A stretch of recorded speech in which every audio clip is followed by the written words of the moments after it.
Dalid. Traduction en français. Bonjour à tous. Aujourd'hui, on explore ensemble le coefficient de Grubel et Lloyd. Que vous soyez étudiant en économie ou en commerce international, ce terme vous est peut-être familier. Mais pas d'inquiétude, si ce n'est pas le cas, je vais vous expliquer tout ça de façon claire et simple. Alors, de quoi s'agit-il?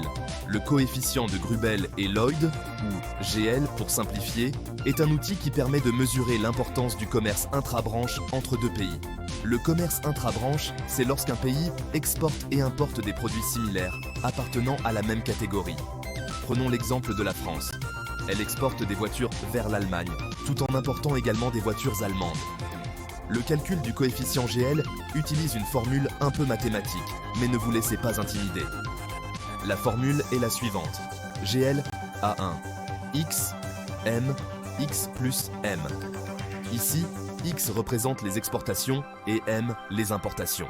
L'essentiel à retenir, c'est que ce coefficient se situe entre 0 et 1. Plus il se rapproche de 1, plus le commerce intra-branche est important. A l'inverse, un coefficient de 0 indique l'absence totale de ce type d'échange. En quoi est-ce important? Un coefficient élevé révèle une forte intégration économique entre deux pays. Cela peut signifier que les deux pays possèdent des industries similaires et qu'ils profitent des avantages de la spécialisation et de la diversité des produits. On observe souvent ce phénomène entre pays développés aux structures économiques comparables. Illustrons cela avec un exemple concret.